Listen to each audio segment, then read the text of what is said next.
Well, good afternoon, everybody. At least it is out east here in Ontario. I had a good sleep and I want to do this live. I've promised for a number of days, and it's very explosive, extremely explosive, breaking corruption and the magnitude of over $1 billion. All Canadians, First Peoples alike, right across Canada, should be extremely upset at this news. And I took my time to investigate this one. I wanted to make sure I did a comparative analysis to another area of massive orphan well reclamation and abandoned wells. Now, folks, there's two things here when we get into orphan wells. There's capping, and then there's complete reclamation, meaning abandoned wells that may have been capped or need to be capped, but also are dead wells, abandoned, never going to be used. The land needs to be reclaimed. Now, for farmers, this is huge. There's so many farmers out there in Alberta that were left hanging on orphan wells. And more than that, this is not just an Alberta thing, although Alberta's huge with it. It's also a Texas thing. Texas has massive amounts of orphan wells. In fact, all across USA, but no state that's as equatable as Texas to Alberta. Now, are you all ready for what I got in an email, which I can share just as I have to share another email I promised everybody from New York? I had a leftist who agreed to my debate at the Statue of Liberty. I wish I'd gotten that, but I'm going to publish those for everybody so you all know it's real, credible, and verifiable. So I reached out to the governor's office in the state of Texas. I sent a pile of research from the province of Alberta on orphan and abandoned wells, both for capping and reclamation. I sent all that data. I said, hey, how are you guys making out? And I listed all the companies, American companies, that I'm just going to make this statement.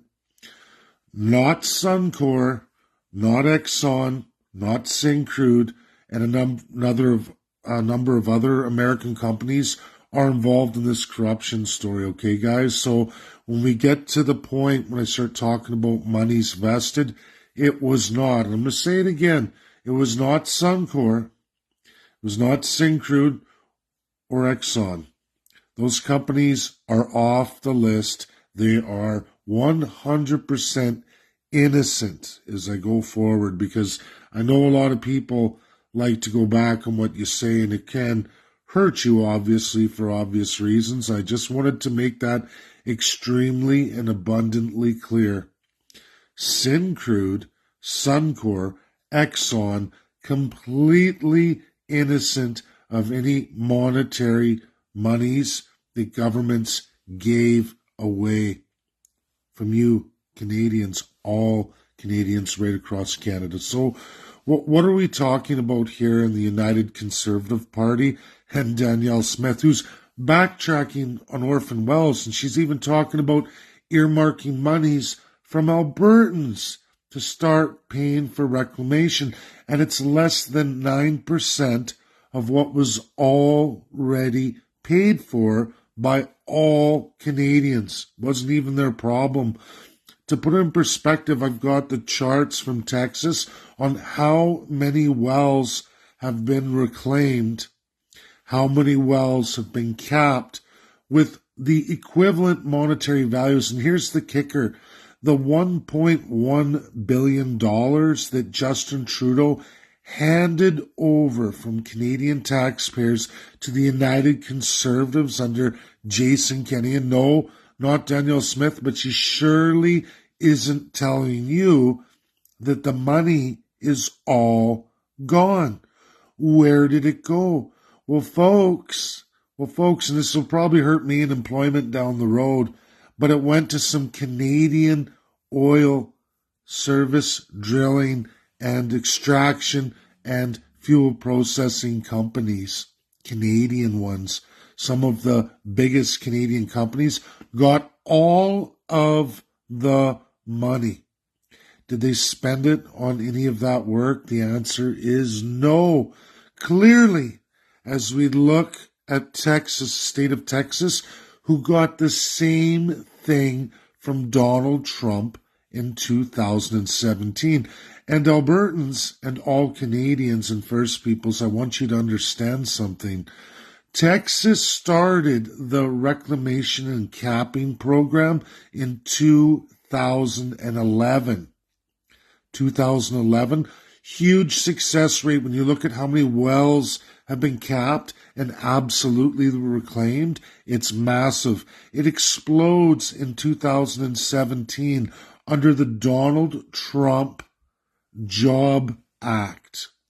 It empowered the railroad companies. When we talk about explosions, toxic chemical releases, folks, what you have to understand, the Job Act gave the Railroad Commission the contracts to clean up all state sites on private property, farmers' land. 94.5% of America is in the hands of the American people.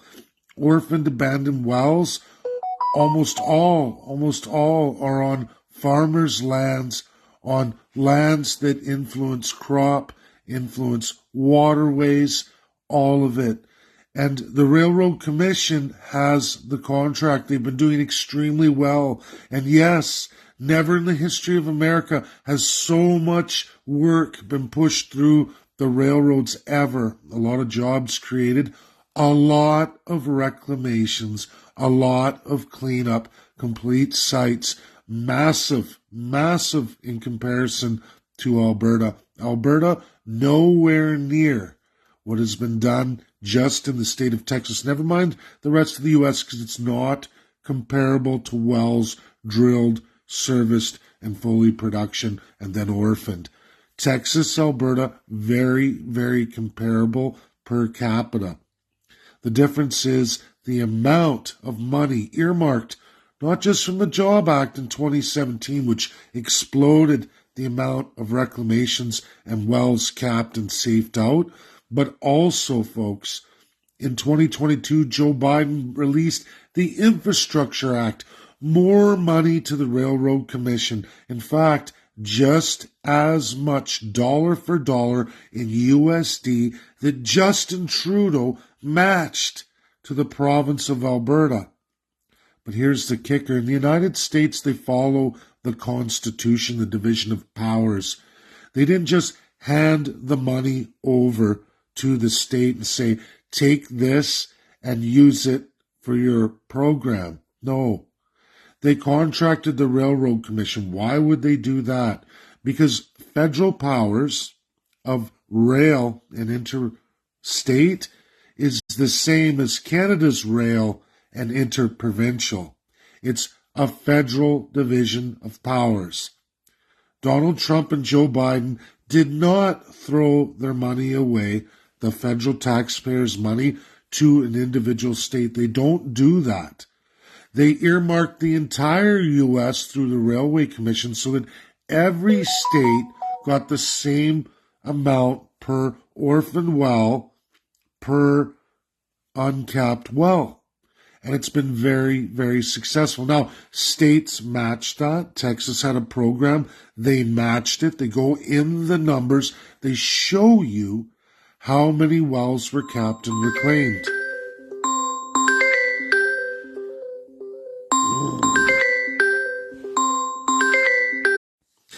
Sorry, everybody. Guess what? They found my bag at the GO Transit. They just called Metrolinx. So my bag of Liberty stuff for my daughters, I don't care about the money if that's, I just hope all the Liberty stuff's there. But they say they've got it, so I guess the driver did grab it. Woohoo! Because boy, my little Jericho would have been upset. Sorry to interrupt the video, but I had to do it. And that's an important one. So I guess tomorrow will be the day for that. So I want to get back to this. Geez, now I don't know where I left off. I think we were on the Job Acts and the infrastructure bill that Joe Biden and Donald Trump both put forward that advanced reclamation of all wells across the USA evenly per capita, but I guess technically not really, depending on how many wells you have. Yes, Texas got a disproportionate amount, but it's federally right across Canada, meaning everyone's making the same money on the American tax dollar. It's not just given away.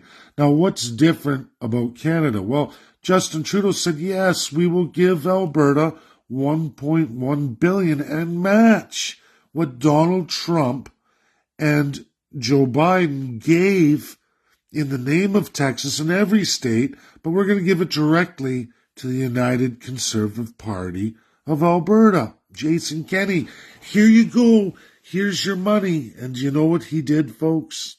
Do you know what he did? He gave it to all the Canadian companies and said, you get to work on it. And guess how well that did? Not very well at all. Not well at all. You can look at companies like Syncrude and Suncor, and there are massive reclamations in the oil sands. Way more money just putting the law through, not giving away free money. And that's what the United Conservatives under Jason Kenney did.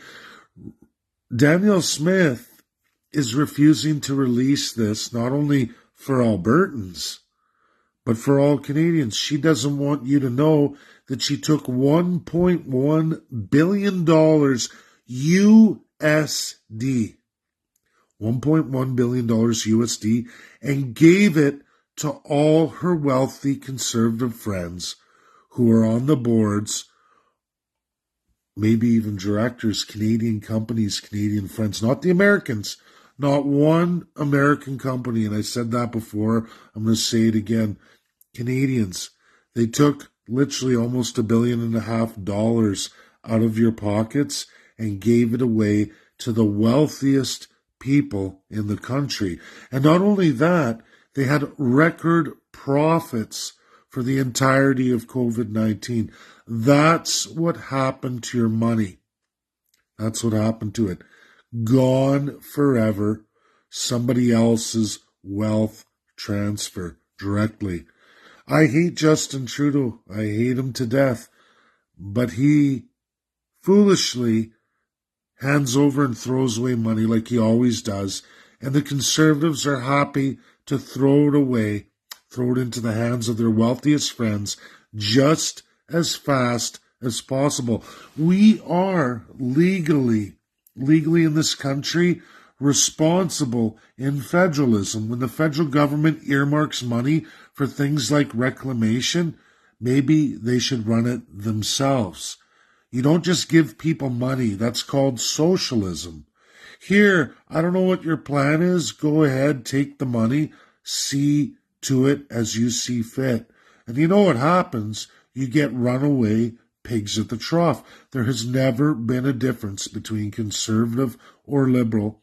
It's always about enriching their friends.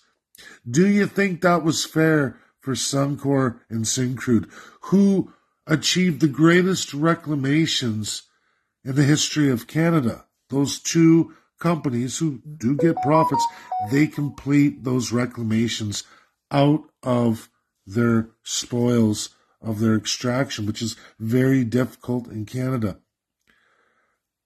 That's socialism, what happened here, folks. The extreme version of socialism. When people talk about railway accidents in the States, I think you all better take a step back and look at just how much reclamation in wells alone, never mind, there's even more, but in wells alone by the Railroad Commission, which should have been what Canada did. Our laws are written the same in the highest laws of the land. But that's not what happened, because the Crown does whatever the Crown wants to, and we all have to just take it right in the rear end. This is fact, undeniable. I have the recorded works from the governor of Texas, Greg Abbott, and all the links to all the federal bodies. And he even shows you what Donald Trump did. They outline that in those years. He shows you what Joe Biden just did in 2022 and outlines how much of that went through the state of Texas, point by point, full disclosure, in full accountability. Because if he doesn't, and he didn't have to answer me, and it's funny, in the email they go on to say, you're very talented, you should come to our state, you have a good background in this, we have the following jobs, and they link 2 different websites of the state and of the federal government too. I won't probably get it, not without the visa, but see the difference, folks. You try to contact the government websites on this stuff, and you get a convoluted mess, a disgusting socialist display of unaccountability, seemingly no rule of law. They don't even follow their own laws because they're the crown. They do whatever they want. They spend your money recklessly. They don't tell you where it goes, and they're not accountable for that money. It's always about enriching friends. Conservatives enrich their friends, liberals enrich their friends, and on, pigs at the trough, all the way down the line. I implore people to go look at the reclamation process in the state of Texas, the capping of wells and the reclamation. It's 2 different things here. And look how far advanced they are compared to Alberta. Look how far the money went compared to Alberta. Alberta, we don't even know what happened to the money. We know who got a bunch of money, but we don't know what happened to it, because it certainly doesn't match dollar for dollar, not even close to the state of Texas. Not even close, folks. Apples to grape seeds. That's how pathetic it is. Pathetic. And it's sad. It's sad that so many will turn a blind eye to absolute socialism. It's too bad people think that there's a conservative, a liberal, and NDP solution for the massive crown corruption. There isn't. And there's no difference between the two. It's basically one system under crown. And they can give you variations of it, but it's all a lie. Which brings me to Roxham Road. I promised everybody I would talk about this. There's this safe third-party agreement. It's in place between Canada and USA and Mexico. How does it work? Well, folks, it works like this. If you get border crossing illegal immigrants into your country, you can't just dump them onto another country in your border. You can't. That's the agreement in place, that the country of origin, meaning when the immigrants crossed, like southern USA, from Central and South America, when those massive illegals run through the borders, get across, get put through, and USA catches them, they can't just dump them on Canada. The country of origin must process those illegals. That's all great, except for Quebec runs its own immigration. It has Roxham Road. No wall, no border security, no safe third-party agreement. And the Democrats under Joe Biden, who knows he's got states all across USA rebelling against his open border policy. He knows he's this close to losing the presidency. So what he's doing is saying, well, our impossible task of illegal immigrants, we're just going to get our states who don't want them, who are too full, to dump them at Roxham Road. Quebec runs its own immigration, and the United States government doesn't have an agreement with Quebec.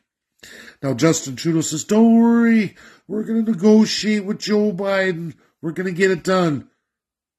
Pierre Poilievre, same thing. Jagmeet Singh, same thing. Yves Blanchette doesn't buy it, and he knows already that the Democrats are going like this. We don't want to hear it. That's your problem.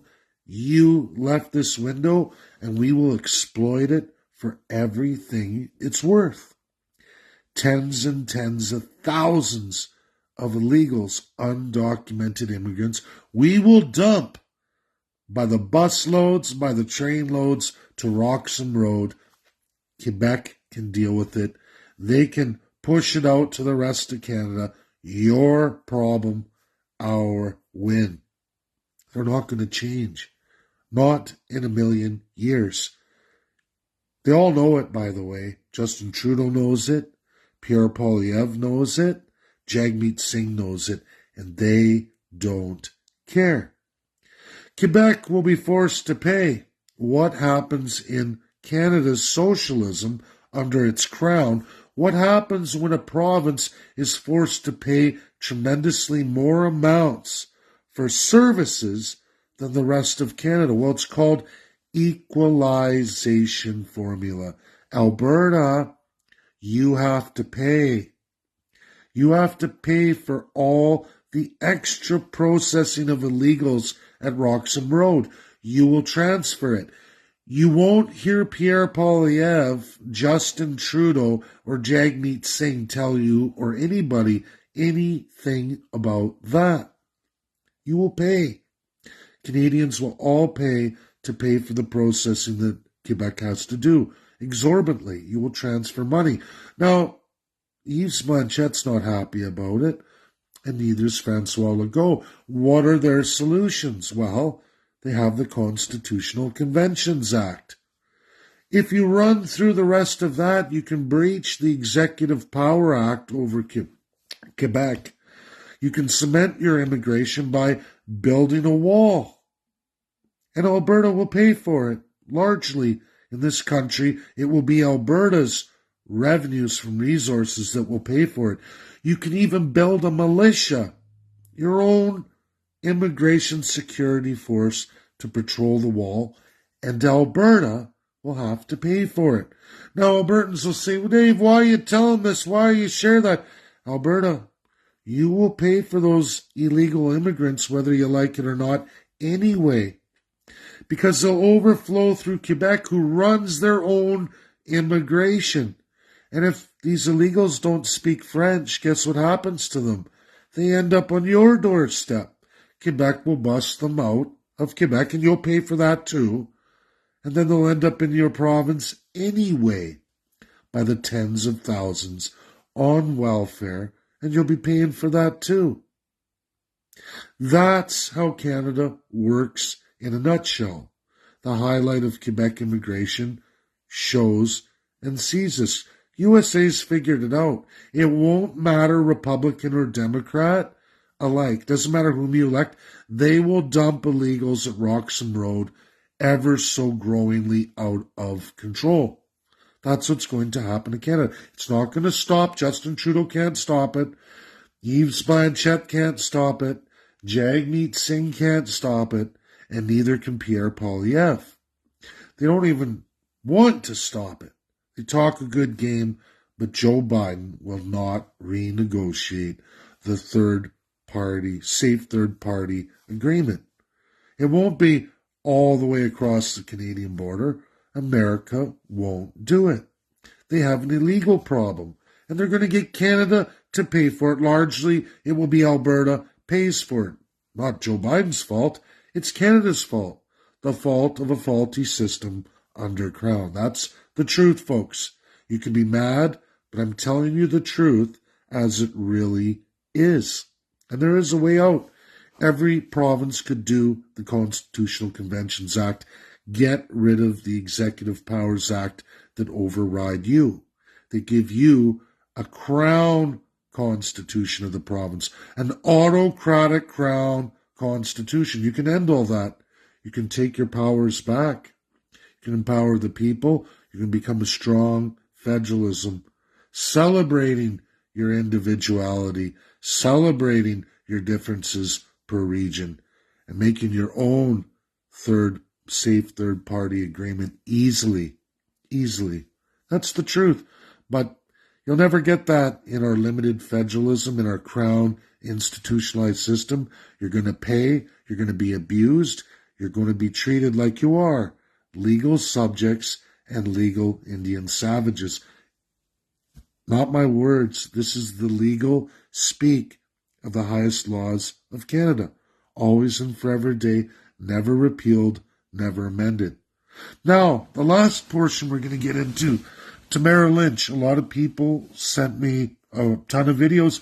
Last 24 hours, a lot of freedom folks wanting to connect again. And okay, I do. But I'm going to tell you, the National Post and Tamara Lynch, she's done like so many of us before. I myself live forever in Canada under sanctions.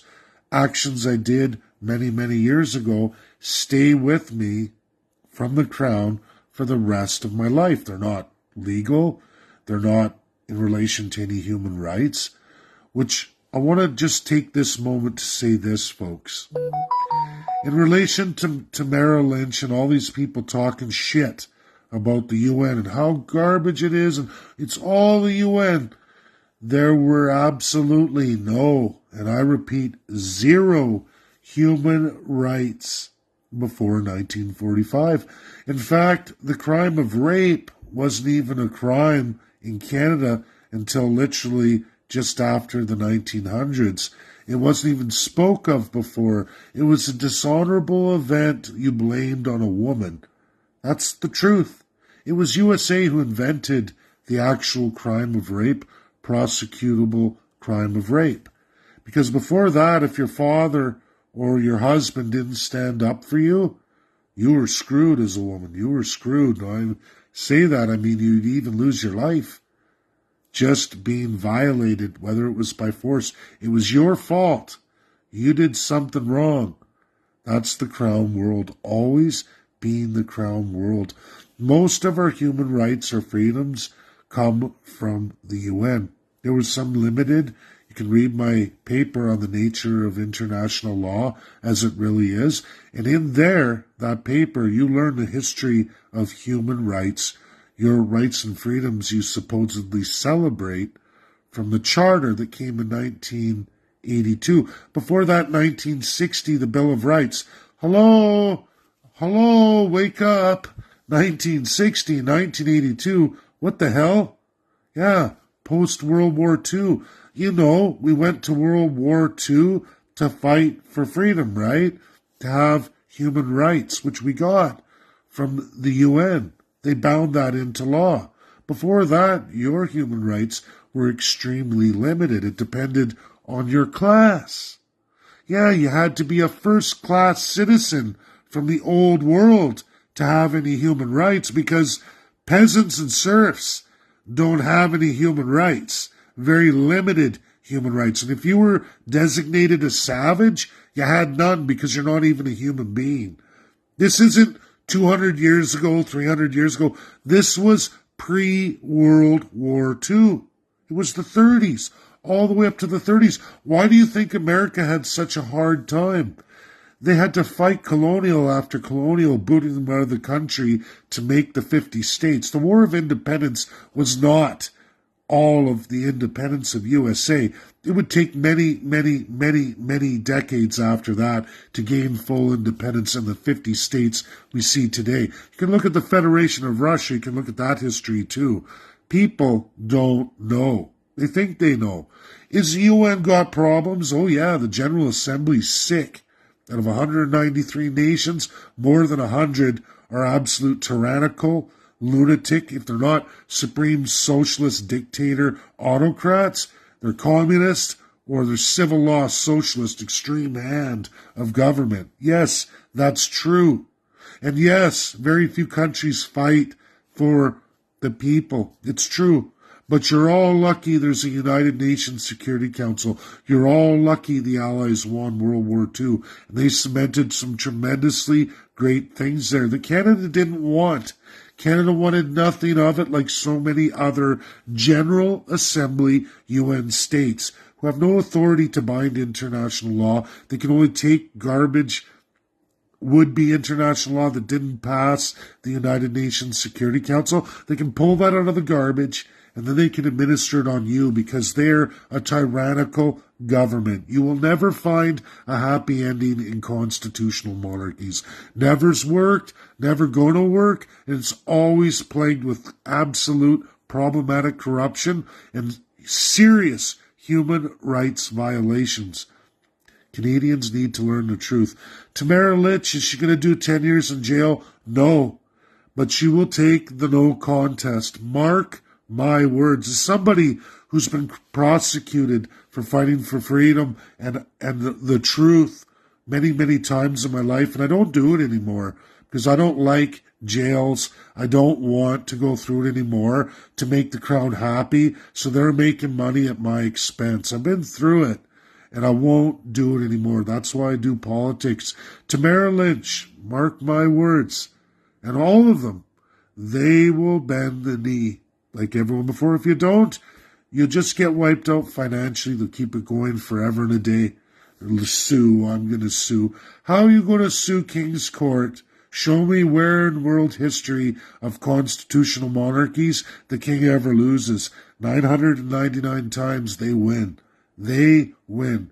Tamara, I hate to say it, you'll be fighting until you're unable to, or you're liquidated, and maybe people will pay for you. But I'm going to tell you a little history lesson. And when we see the National Post back in your story, and oh, poor Tamara Lynch, there's been hundreds of thousands before you, shot down, bankrupted, broke. They learn the truth. Just like I know the truth of Reform and Alliance versus Maverick. I'm going to tell you, Maverick was registered, and now I can't believe his name left me, but probably someone can say something there. But, oh, geez, and I know him very well. Anyways, he made Maverick Party. He did the legal registration forms, door-to-door, contact friends. He went around, they did signature drive, legal party registration forms, a legal federal membership. Now, he didn't go across Canada. He didn't. Downey. Oh, it's Downey. But what the heck? I can't remember his first name. Okay, anyways, Downey did that. He didn't go across Canada. He got a limited registration for the Maverick Party. But at least, to his credit, he went door to door to build a founding membership. Is it huge? No. Did it make the 800 requirement? No. He had to use the provincial system of three provinces, and in that, he got a federal registration limited, meaning he can only run candidates in Maverick Party in the provinces they registered. That's it. Not Canada-wide. It's a limited party. Just like Bloc.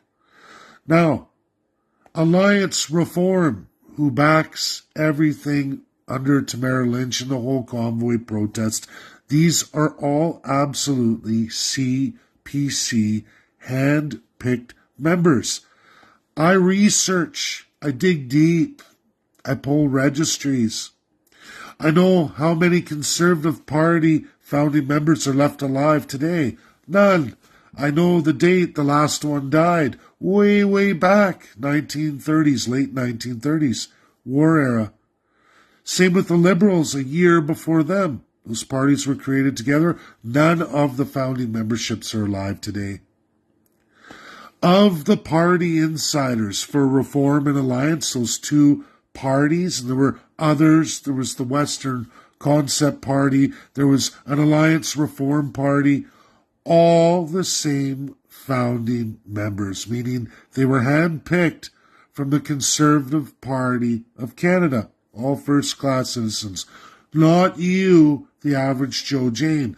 I went door-to-door to register the IPA. That's for Bob Leone. Bob Leone, sorry. Bob Leone. Oh, jeez. I went door-to-door. All my candidates did. We all went, and we took real Albertans. We registered legally with random Albertans who wanted to be a part of it. Not hand-picked from a party of insider, divine elite, first-class, crown-sworn individuals. That's Alliance, that's Reform, that's what funds behind Tamara Lynch.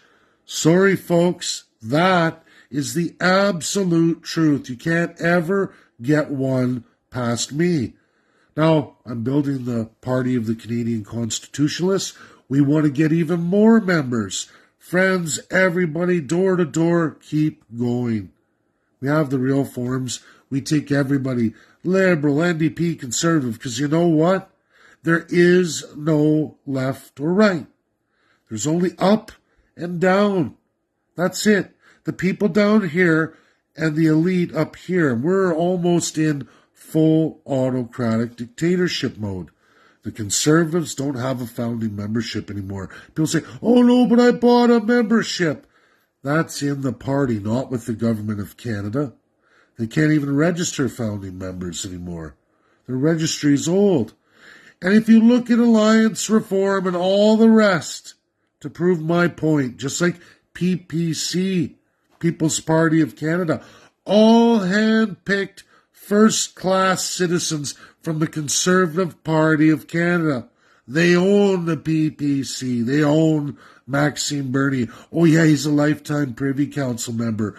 This was the same for Reform. This was the same for Alliance and all of their other cockamamie counter parties. They're all listed there in history, and you can go look at their government registry. I dig deep. I get the truth. It's sick. It's wrong. It's crown, crown, crown. Tamara Lynch will take the knee like everybody else. She will. She'll take a deal so she doesn't get a conviction, and that's what will happen. Everybody so far has done it, and I get it. I get it. But we must destroy the crown. And until freedom fighters are talking about the crown or political parties are talking about destroying the crown, we, the people, a democratic republic, in real constitutional conventions, you got nothing but back to the same dictatorship, the same up and down scale, which is way up here, up to your head in shit. For you, the third class, no good, nothing, peasant serf, as it's always been for 950 years. And for all First Peoples, you will forever be the savage Indian, just like there was a savage Jew in Nazi Germany, just like there was a savage South African in South Africa under apartheid, and we can go on and on and on. I've done at least 25 videos on crown colonial countries, even more countries than that, probably about 40 I've highlighted. There's 85 since World War II that have been transformed. You want to know all about all kinds of savage people all over the world? It's the same crown colonial story. They certainly don't like you, Canadians, or you First Peoples, knowing anything about it. Provincially, we're promised civics. It's in our education. It's listed in Section 92. But you won't get it, just as you won't get your civil rights. Canadians don't even know what they are. I got a charter. The federal government told me I got a charter. Magna Carta, Robin Hood, 950-year-old story. It hasn't changed since that day, and it never will. It's why monarchies don't work. You give divinity to a human being. You make them a god. A god. Think about how cockamamie that is. It's even more cockamamie when you look at Christians, Catholics, Jews, Protestants. You look at Muslims. How can you subscribe to your religious beliefs and operate in a system where you give divinity to a human being? Isn't that absolutely contrary to your religion? Doesn't your religion have some laws in it itself that says, don't do this, this is a gross violation of God? It's a no-no. It's an ultimate sin. Oh, no, it's not my fault. The politicians make me do this. Pray, oh, Poilievre's the best. Oh, Justin Trudeau's the best. Oh, Jagmeet Singh's the best. In divinity? Are you crazy? The Freedom Convoy isn't going to work until people start realizing the ultimate evil before us. Can't focus on anti-vax. We can't focus on every little individual discrepancy of our system, because there's a million of them, folks. It all needs to be rewritten. It needs constitutional conventions. To get there means accepting the idea that we have to destroy the crown, legally destroy the crown and their system, or full-on revolution. But I already know the history of the world, and you can all read it yourself. I took many years in the best institutions worldwide, and you know what, folks? You choose. You choose. Read and learn that over 99.9% of revolutions have failed, in monarchies especially, or you don't read that history. I read it, I see it. I don't see Canadians waking up. I see a legal path, and I see a federal election. That's the best I think we can do at this point. There's actions. Sure, you can protest at legislatures. Sure, you can go to your municipal offices and protest, but they're Band-Aids. You can protest, write letters to the federal government. They're just Band-Aids, always proven ineffective. We need to do this party. We need to show people the legal path forward to absolutely fixing Canada. And how do you do that? Destroy the crown, destroy the autocracy, give the power to the people. God bless everybody.